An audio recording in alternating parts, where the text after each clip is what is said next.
channel if you haven't been here before. My name is Claire. I was diagnosed with ADHD in January of this year, which is 2023.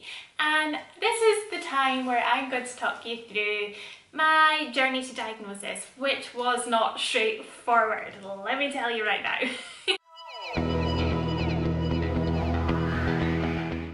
Let me just scooch a little closer. That's fair.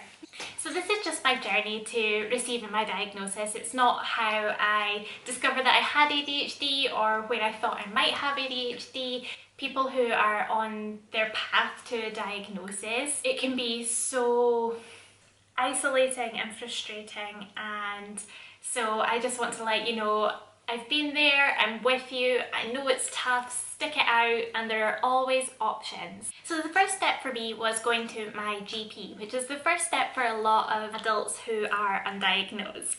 Now, that was one of the most scary things because I don't know about where you are, but where I live, it's pretty well known that GPs can have a very limited knowledge of ADHD, especially if they maybe got their qualifications a lot of years ago, so they might still have quite an old school perception of ADHD. I'm a woman, and women and girls have been undiagnosed for so long because up until recently there wasn't enough knowledge about ADHD's presentation in women to receive referrals and diagnoses. Honestly, here in Scotland it can be a bit of a lottery as to whether you get a GP who has recent updated knowledge of ADHD, enough to like recognise the signs and take you seriously, yes, and put forward your referral.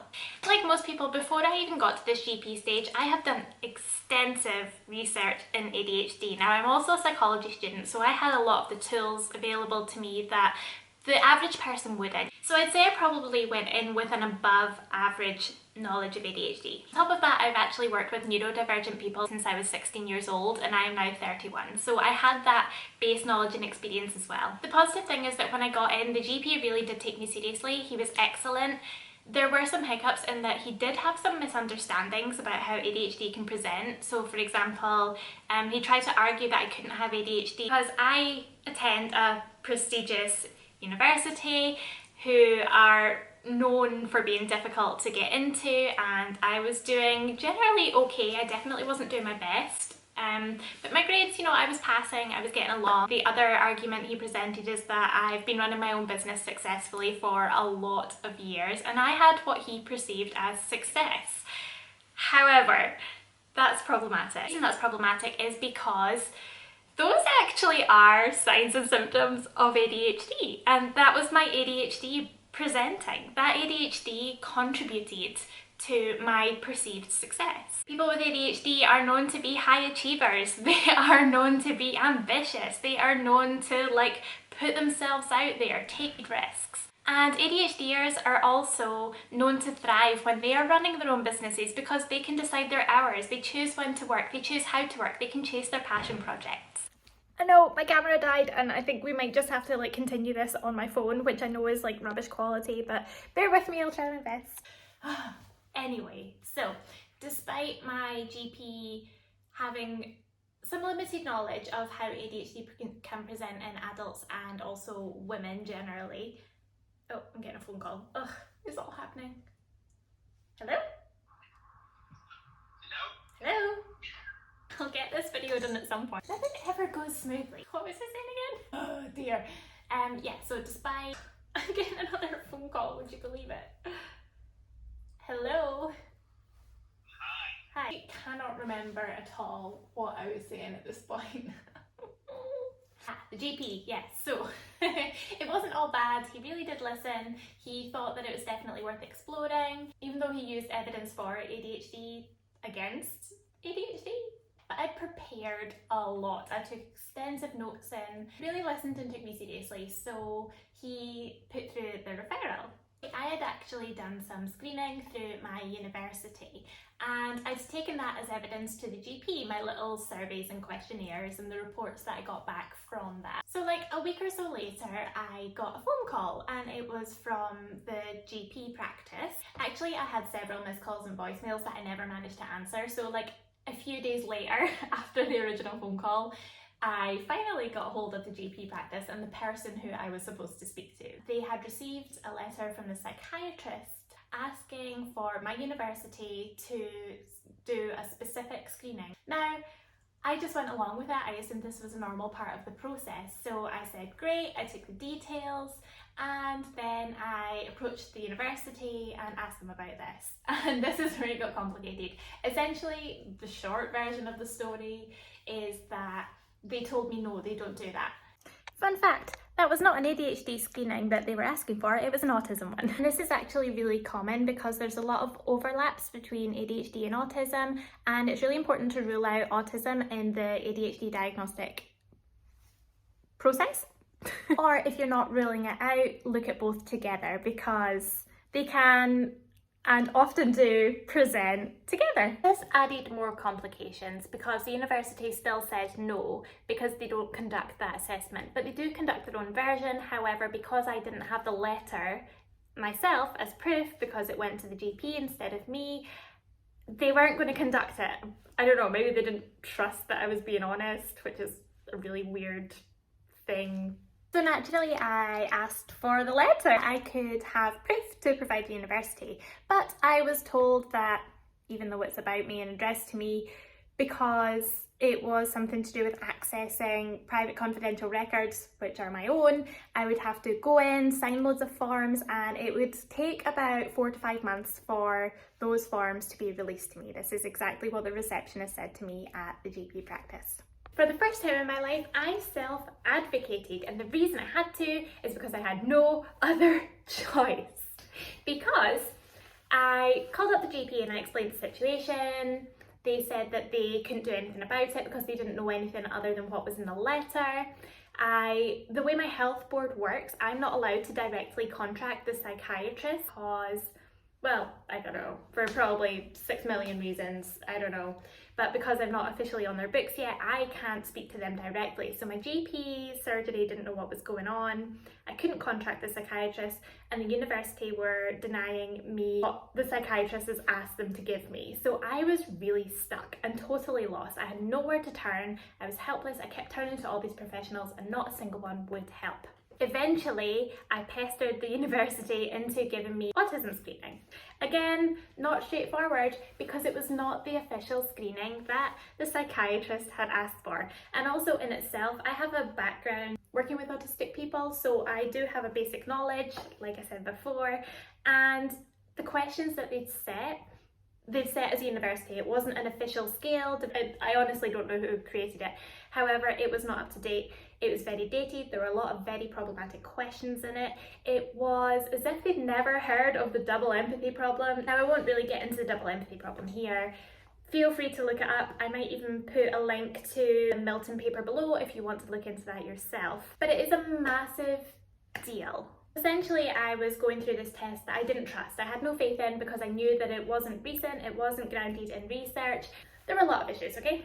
Within this time, I was getting radio silence anytime I tried to contact anyone in the NHS to get support and know what was going on, and I really struggled with that. Again, I felt stuck, I felt alone, I felt like there was absolutely no support, I felt helpless, I felt like the results of that made up autism screening were actually going to hinder my chances of ever getting seen. So like, not even to get a diagnosis, but just to sit in front of someone and have it explored. So this was the stage that I decided to take everything into my own hands, and I decided to look into going private for my assessment because I wasn't getting what I needed through the National Health Service. Now, I did extensive research, as you can imagine.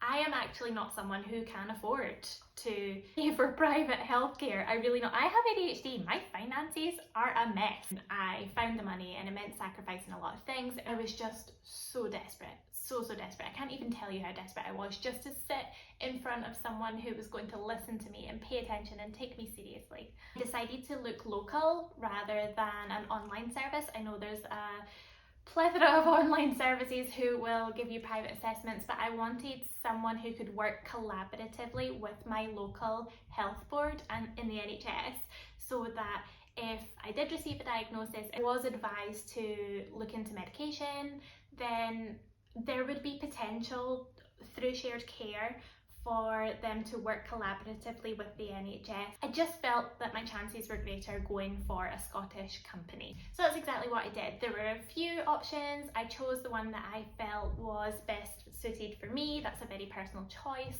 but I made sure that I was positive that I was putting my money in the right place. Now, it's not as if I got seen right away, but on the NHS at the time, the waiting list was about 2 years, whereas with this, I only had to wait 2 or 3 months, which is a massive difference. So I went through the whole diagnostic process according to the way that that private health clinic performed that. I had multiple appointments, I had loads of screenings, I had loads of forms, my family had loads of forms, my partner had loads of forms, I had loads of forms. I got a lot of time spent on me. I had maybe 2 in-person appointments. It was a very extensive and professional process. It was the first time I really understood the value of private healthcare, because in Scotland it's not normal to have private healthcare. I know that in other parts of the world it's quite typical to, you know, go that way, but with National Health Service, if you're someone who is not filthy rich, you use your National Health Service. That's what it's there for. It was an experience like I've never had before. Just having someone really take time with me, really listening. I felt like they were on my side. I had some choice over who my practitioners were, so I got to look into that a little bit more. I felt like I was in control, and I really trusted the people who were seeing me. I didn't once feel rushed. I didn't once feel judged. I'm someone who has had some really bad experiences with the NHS. I've also had some really good ones, but my bad ones unfortunately sometimes outweigh the good, so I often feel very defensive when I speak to my NHS practitioners as if they're not taking me seriously, because in the past they haven't, and that's had some quite severe consequences. But I didn't feel like that at all with the private clinic, because, you know, you're paying them to do a service, they have to do it really well, and there was a difference there.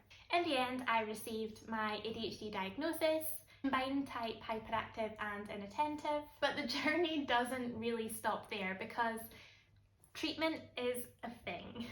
I'm actually planning on doing a separate video which is my treatment journey and my medication journeys, because that wasn't straightforward, and well, it still isn't. I'm definitely not at the end of it yet, put it that way. Actually, some parts are more relevant to this video, and so I'm just going to briefly touch on some of it. I was advised that medication was the best treatment option for me to begin with, because therapy alone wasn't something that I was capable of, essentially. That's a really bad way of putting it, but my words are a bit scrambled today. Now, this is where private practice and the NHS gets messy and complicated, because it actually depends on your health board whether or not they'll take on shared care. Obviously, I knew this going into it, but I'm always very optimistic, and I think eventually we will get there, even if it takes a few tries. Sometimes the NHS will take you on after you're fully titrated, which basically means that you need to pay for your medications and prescriptions up until the point that you are very settled on your highest dose, on the one that's going to work for you, and then just go to the stage where you're at annual reviews, and then that's when the NHS will take it on, when you're on you're fully titrated and you're on your potentially long-term medication. Other health boards will take you on as soon as you get your diagnosis and are happy as long as you're paying for your private practice to titrate you, as in the time spent with you to advise on medications. They will just pay for the medication. So it cuts your costs quite a lot. And other times, they just tell you straight up, no, they are not going to ever pay for your medication, and you will have to be private for the rest of your life. Unfortunately, I got that third one with the practice that I was with. However, the loophole was I wasn't supposed to be with that practice, because I moved to Edinburgh years ago. I just hadn't moved my practice yet. ADHD, what can I say? So I then moved practice hoping that they will potentially take it on. While I've not got to the stage where I've officially asked them to start paying for my treatment, because at the moment I'm sort of on like a treatment break, they have taken my ADHD much more seriously than my previous practice did. So I feel a little bit more optimistic for the future, but it's definitely something to keep in mind. It's all fair and well going private for your diagnosis, but it's not a one-off payment, and I think people don't realise that. Sometimes it's not even like a one-off and a second off and a third off and a fourth off payment. Sometimes it can be for the rest of your life, and you kind of have to accept that. I'm hoping that's not the case for me. For me, I am in the state of mind where I am expecting to titrate and then have the NHS take it on. So that is a summary of my journey to my ADHD diagnosis, and you know, how I got to the assessment and what that was like. I really hope you enjoyed this video. I'm sorry that it ended up on my phone instead of my camera, but I'll catch you in the next one, and hopefully it'll be a bit more organised. Bye!